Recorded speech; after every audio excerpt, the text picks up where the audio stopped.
तो hello everyone. आज हमारा डे 7 है फुल स्टैक डेटा एनालिस्ट का। ठीक है। तो हम क्या क्या कर चुके हैं पहले, मैं आपको एक बार ओवरव्यू दे देता हूँ। वो आप मेरी पहले वीडियोस में जाके अच्छे से रिवाइज करके आओगे तो ही आगे का समझ में आएगा, वरना नहीं आएगा। ठीक है। पहले हम पाइथन का ओवरव्यू दिया हमने कि पाइथन क्या होती है, किस लिए यूज होती है। ठीक है। और उसके हमने ऑपरेटर्स सारे पढ़ लिए। हमने ऑपरेटर्स कौन से होते हैं, अर्थमेटिक, लॉजिकल और एक्सेट्रा, बहुत सारे होते हैं। वो मेरे पिछले वीडियो में जाके देखना। और हम डेटा टाइप्स पढ़ चुके हैं, लिस्ट, ये सब पूरे पढ़ चुके हैं हम, लिस्ट, डिक्शनरी, सेट। ठीक है, स्ट्रिंग वगैरह सब। अब हमारा नेक्स्ट टॉपिक आता है कंडीशनल स्टेटमेंट। ठीक है। कंडीशनल स्टेटमेंट क्या होती है? ठीक है, कंडीशनल आप वर्ड से ही समझ लो कि ये नहीं तो वो। ठीक है, इफ एल्स, मतलब एक तरह से। ठीक है, यही होता है इफ एल्स, इसमें मोस्टली यूज। तो हमारे तीन टाइप के होते हैं कंडीशनल स्टेटमेंट, इफ, एलिफ और एल्स। देखो ये लिखे मैंने, इफ, एलिफ और एल्स। ठीक है।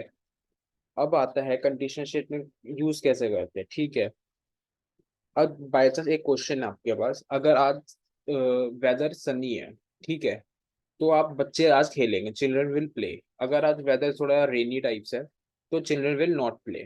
तो हम इसको कैसे लिखेंगे? पहले देखो, मैंने पहले लिखा था वेदर, मैंने एक वेरिएबल बनाया। ठीक है। फिर उसका मैंने इक्वल्स टू देके सनी दे दिया, मतलब मैंने खुद ही इसमें इनपुट दिया है, यूजर से इनपुट नहीं डलवाया मैंने। अगर यूजर से डलवाना है तो आप उससे भी डलवा सकते हो, उसमें कोई दिक्कत नहीं है। जैसे कि देखो, इनपुट एंटर दी वेदर। ठीक है, ये भी रन होगा। ठीक है। अब जैसे ही यूजर आपका इनपुट डालेगा, उसके बाद आगे वाली कंडीशन जाएगी ना। ठीक है, अगर देखो इफ यहाँ यूज हुआ है, if weather is equals to sunny, अगर जो इनपुट डाला है अगर वो सनी है तो फिर प्रिंट होगा चिल्ड्रन विल प्ले। ठीक है। अब मैं रंग के दिखाता हूँ इसको। देखो, एंटर द वेदर। ठीक है। अब मैंने यहाँ डाल दिया सनी, आउटपुट क्या आएगा देखना भी।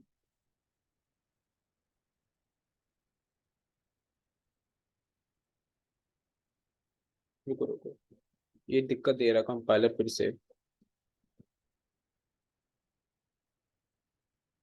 देखो आ गया, चिल्ड्रन विल प्ले। ठीक है, चिल्ड्रन विल प्ले आ गया आपका आउटपुट। अगर इसी के नीचे अब मुझे ये प्रिंट कराना है, जैसे कि एक ही उसमें, कि अगर रेनी है, ठीक है, तो नहीं होगा, अगर वेदर सनी है तो प्ले होगा। ठीक है। हम इसको कैसे कराएंगे? जैसे कि जो इसमें मैंने सिर्फ इफ स्टेटमेंट यूज करी है, इफ कंडीशनल स्टेटमेंट यूज करी है। अगर मुझे इसके अंदर एल्स भी यूज करना है, अगर सनी नहीं हुआ तो वो बच्चा क्या करेगा? ठीक है। तो हम कैसे उसको प्रिंट करवाएंगे? पहले हम वेदर ले लेंगे रेनी। ठीक है। ये मैसेज पहले से इनपुट दे रखा, अगर तुम्हें यूजर से इनपुट डलवाना है तो आप ये वाली लाइन लिख सकते हो ऐसे, इनपुट अंडर द वेदर। ठीक है। अगर अब इसका अगला क्वेश्चन क्या है, if weather is equals to sunny, बच्चे खेलेंगे। अगर वो नहीं है, एल्स, एल्स का मतलब अगर पहली वाली स्टेटमेंट करेक्ट नहीं है तो फिर वो एल्स को यूज करता है। ठीक है। अगर वो एल्स, पहली स्टेटमेंट करेक्ट है, ठीक है, अगर आपकी पहली स्टेटमेंट ये वाली करेक्ट है तो वो एल्स को रीड ही नहीं करेगा। ठीक है। अगर पहले वो इफ रीड करेगा, अगर वो नहीं सही है तो एल्स में जाएगा। अगर वो सही है, ये वाली स्टेटमेंट, तो वो एल्स को रीड ही नहीं करेगा, वो सीधा आउटपुट दे देगा। ठीक है। अब देखो, if weather is equals to sunny, अगर वेदर सनी है तो आपका ये प्रिंट हो जाएगा चिल्ड्रन विल प्ले, नहीं तो else children will not play. इसका आउटपुट क्या आएगा? Children will not play. अब रन करके देखते हैं इसका, क्योंकि हमने ऑलरेडी रेडी दे रखा है। अगर हम नहीं देते यहाँ पे एंटर करवाते यूजर से, तो वो जब यूजर डिफाइन करता है उसके बाद पता चलता है हमें। अब देखो, चिल्ड्रन विल नॉट प्ले क्यों आया? वेदर तो रेनी दे रखा है। ठीक है। अब पहली स्टेटमेंट क्या है हमारी, अगर वेदर सनी है तो ये प्रिंट होगा, सनी तो हमारा है नहीं, तो एल्स में क्या दे रखा है, ये प्रिंट होगा। अगर ये स्टेटमेंट करेक्ट नहीं है तो सीधा ये होगा। ठीक है। अब हमारा आता है नेक्स्ट क्वेश्चन। ठीक है, अब थोड़ा ही मैथिकली करते हैं इसको हम। ठीक है। अब पहला है x इज इक्वल्स टू 50, हमने x की वैल्यू दे दी 50। ठीक है। If x is greater than 50, तब प्रिंट होगा x is greater than 100। Else print print x is less than 100। तो इसका क्या होगा मैं बता देता हूँ एक बार। ये क्या हो गया, एक मिनट, इसको मैं सही कर देता हूँ।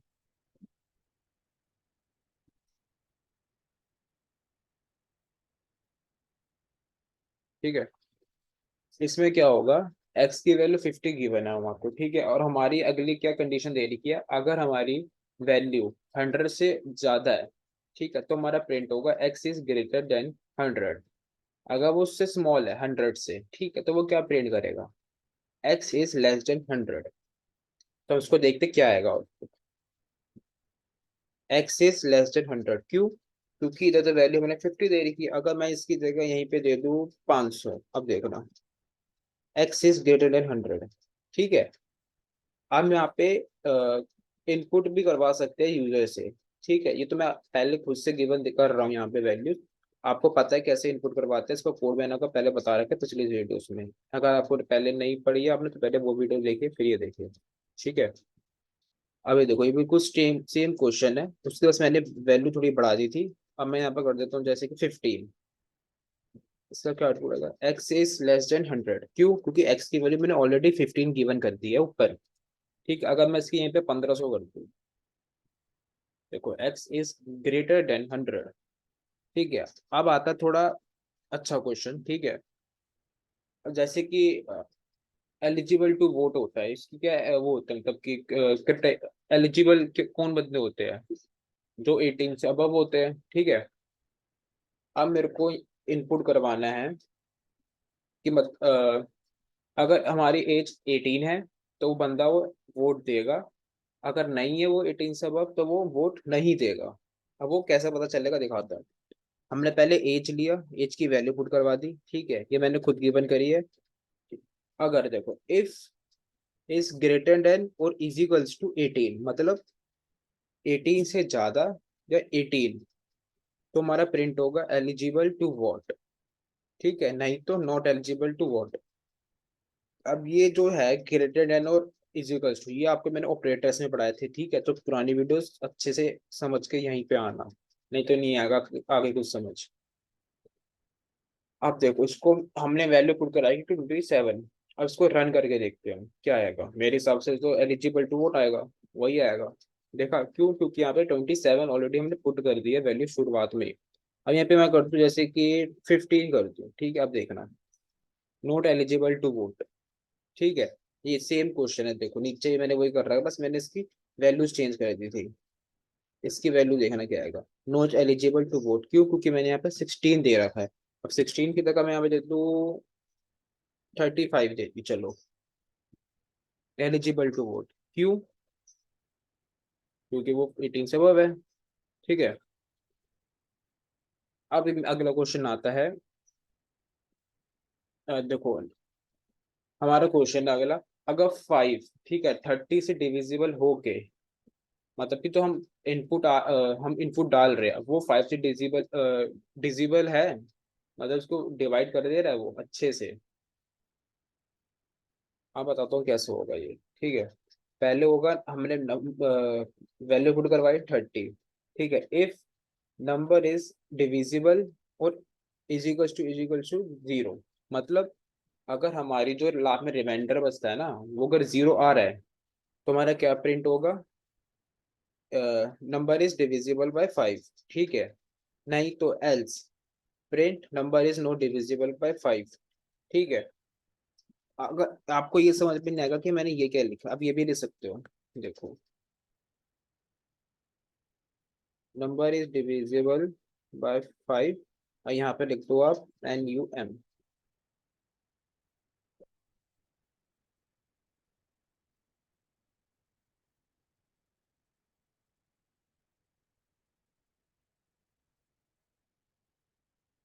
ठीक है, ऐसे भी लिख सकते हो आप, ये जरूरी नहीं है इसको ऐसे लिखना है। मैं कर देता हूँ सही इसको।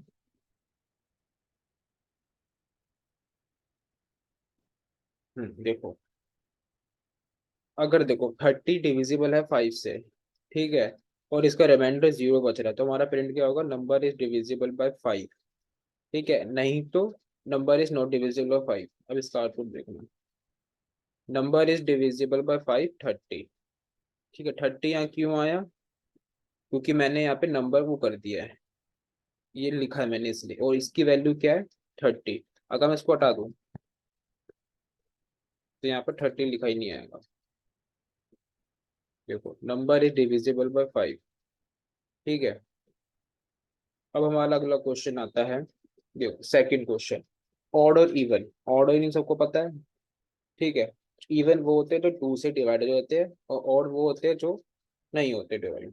ठीक है, अब हमने पहले यूजर से इनपुट डलवाया 71। ठीक है, अगर if number is divisible by two is equals to 0, print हो जाएगा नंबर इज इवन नहीं तो ऑड। अब ये टू से क्यों किया, क्योंकि टू से जो डिविजिबल होते हैं वही इवन होता है। ठीक है, सेम ऊपर वाला क्वेश्चन है, जैसे कि 30 को हम 5 से डिवाइड कर रहे थे, रिमाइंडर 0 बच रहा था, तो यहाँ पे भी रिमाइंडर 0 बचेगा तो ही वो डिविजिबल है, मतलब ठीक समझ रहे हो ना। अब इसका आउटपुट देखते हैं क्या आ रहा है।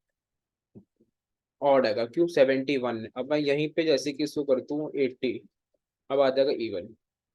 देखो समझ रहे हो।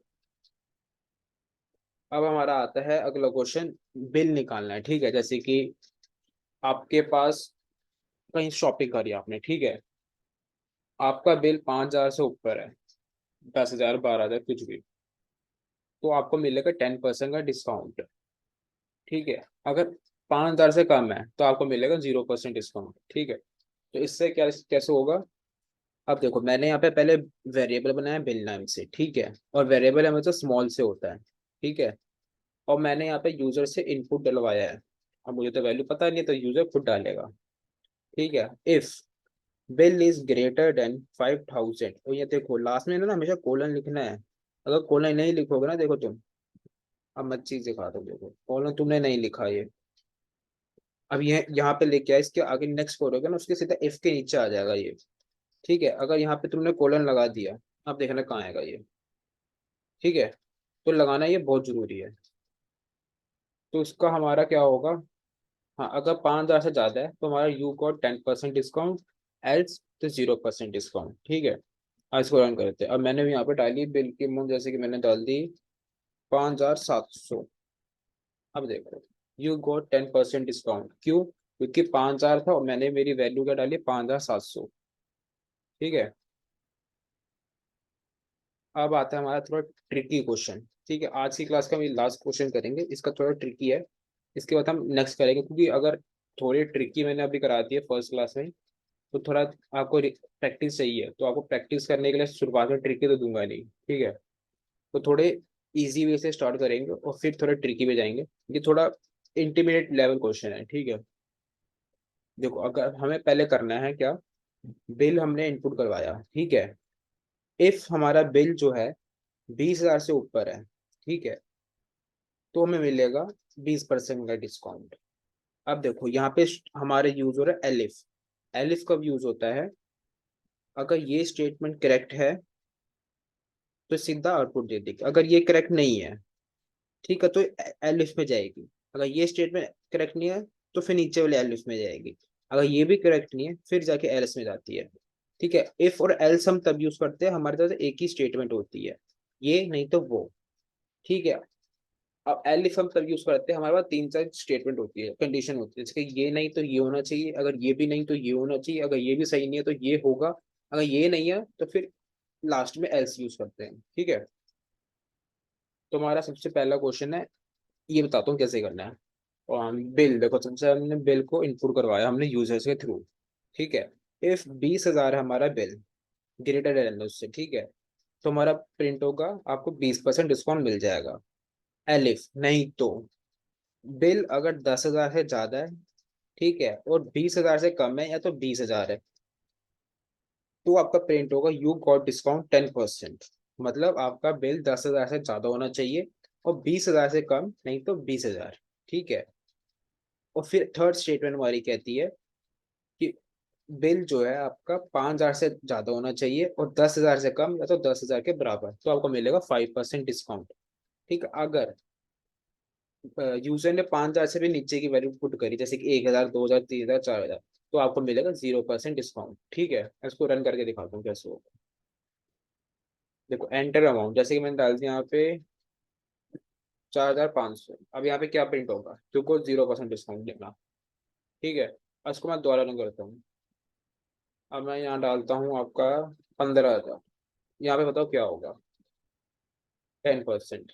क्यों, 10,000 से ज्यादा है और 20,000 से कम है 15,000, तो आपको मिलेगा 10% डिस्काउंट। ठीक है, तो मैंने आपको बता दिया कैसे कैसे यूज होता है इफ, एलिफ और एल्स। ठीक है, इसको कहते हैं कंडीशनल स्टेटमेंट। मैंने आपको अभी कितने क्वेश्चन करवाए? मैंने आपको 1 2 3 4 5 6 7 8 9 10, ये 10 क्वेश्चन मैंने आपको इस क्लास में कराया है। ठीक है, 10 फर्स्ट क्लास के लिए।